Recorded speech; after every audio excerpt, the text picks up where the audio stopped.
Goya by Robert Hughes. It's a biography of the great 18th, 19th century painter Francesco Goya.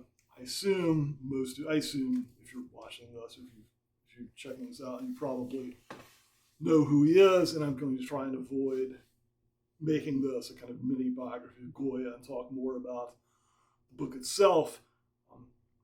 So I'm going to begin by saying something about the author. Robert Hughes, kind of from a different, in the 80s, it was a different time. Art critics bestrode the globe like colossi. He was a big deal. He was an art reviewer for Time magazine. Quite a good writer, quite engaging, quite interesting to listen to. And that really comes across in here. It's an excellent biography, primarily because of, well, obviously because of Hughes. He's the author. But so to get into it, the subject matter helps a lot. Goya was a great Spanish painter, 18th, 19th century. Again, I'm going to try not to get into too much of the details. In fact, I'm really not going to get too much into the details of the biography, but focus on the writing and what it's about, or focus on the quality of the biography itself, Robert Hughes' biography. It helps that Goya lived a rather fascinating life. He lives a long time. He sees a lot happen. He's there for Napoleon's the Peninsula War. He's there to see Napoleon conquer Spain, to see Napoleon's brother installed as ruler of Spain, and Goya is, and he's there for that. He's there for some of the horrors of the war. In fact, they're disasters of war. They're pieces of his called Horrors of War.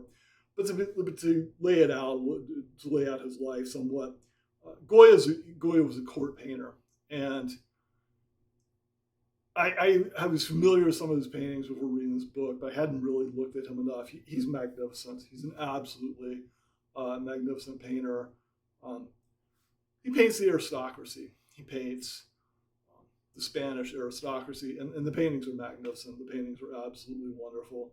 I really am embarrassed to say I did not fully appreciate, and I really had not looked at them enough to see just how spectacular they are. So I would definitely recommend reading this biography, but I'd also recommend spending a lot of time actually just checking out the images, the paintings of Goya, which is obvious, of course. I mean, look, the paintings are the thing. The paintings are more important than the biography. And that's the primary thing you're going to want to check out.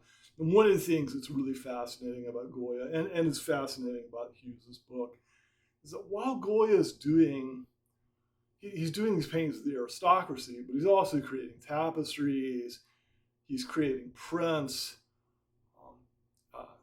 these famous collection of prints called the Caprices. And the contrast in the imagery is just stunning, or it's really remarkable. I mean, on the one hand, he's painting the aristocracy, he's painting wealthy, sophisticated, worldly, cosmopolitan people, educated. I don't know how bright all of them were, but not saying that they're all geniuses, but these are sophisticated, worldly people, right? They seem, not just seem, I mean, they look the part, and I'm sure they are the part. On the other hand, the tapestries and the capriccios, the images are often dark, I shouldn't say often dark. I mean, they really, not all of the tapestries. The capriccios are very dark, very, very grim in a lot of ways, playfully grim oftentimes. So what do I mean? What are some examples? Well, there are tapestries by Goya. I remember one in particular. Hughes spent some time on it, and it depicts a party that's been set upon by bandits in the countryside, and it's quite terrible, right? A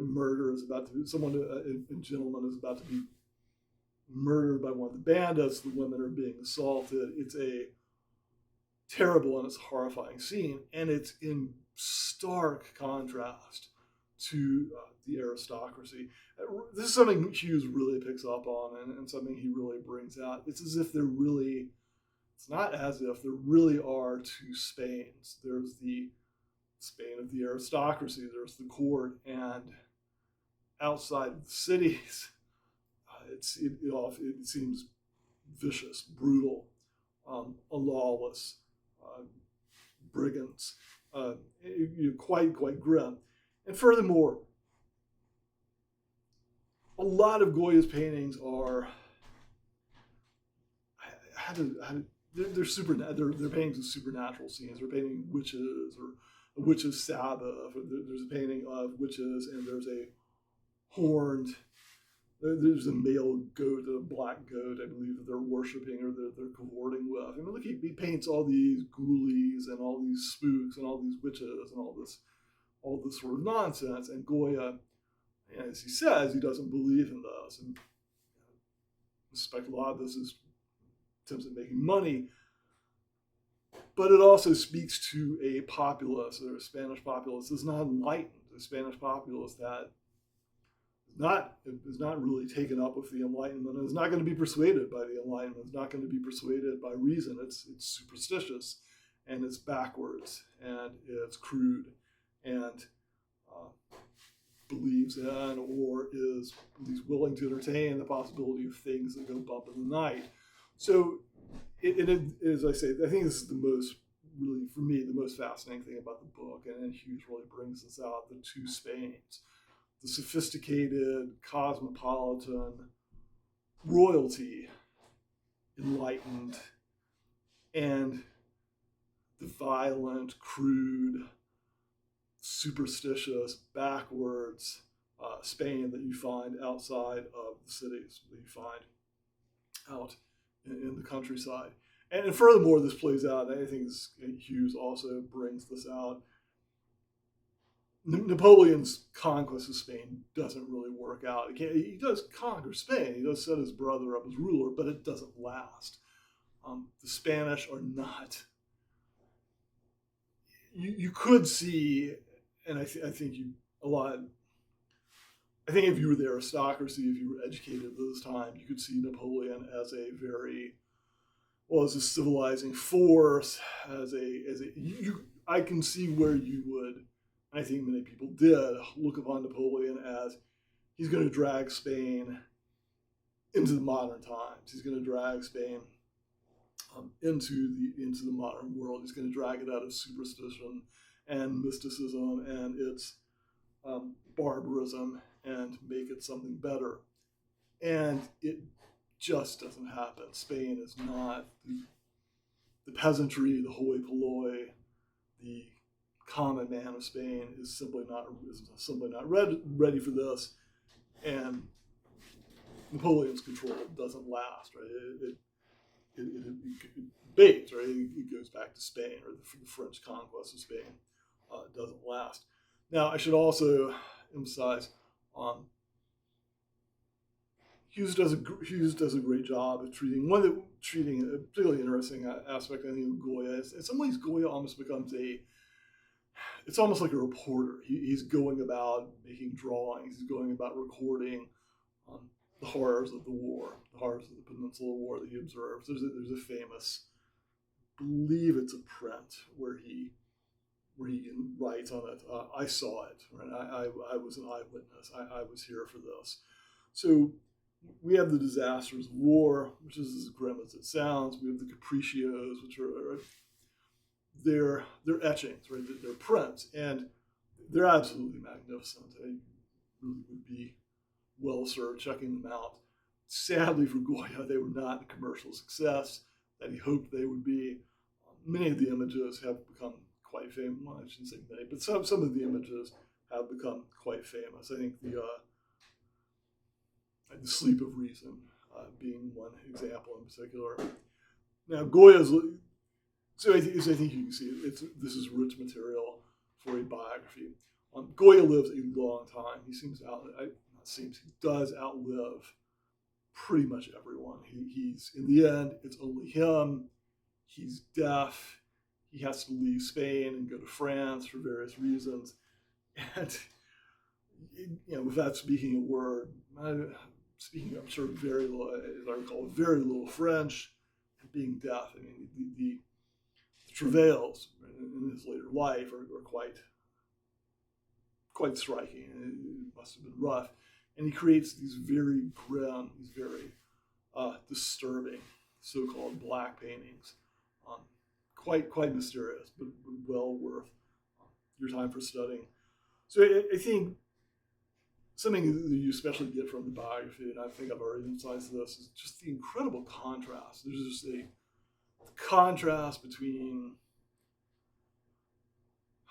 the Goya of the court paintings, the contrast contrasted with the brutal images, Goya, the documentarian, almost a journalist, his painting of the common people of Spain, or the non-aristocracy, the peasants and whatnot. The contrast is just fascinating. So yeah, I would highly recommend it. Hughes is an excellent writer, quite engaging, quite opinionated, which here I think is absolutely spectacular. And yeah, I mean, I think it's, even if you disagree with him, even if you find him brusque or find his opinions somewhat distasteful, whatever, it's so much better to have them. The biography, I think, it has a real advantage. A lot of art history, I think, suffers from,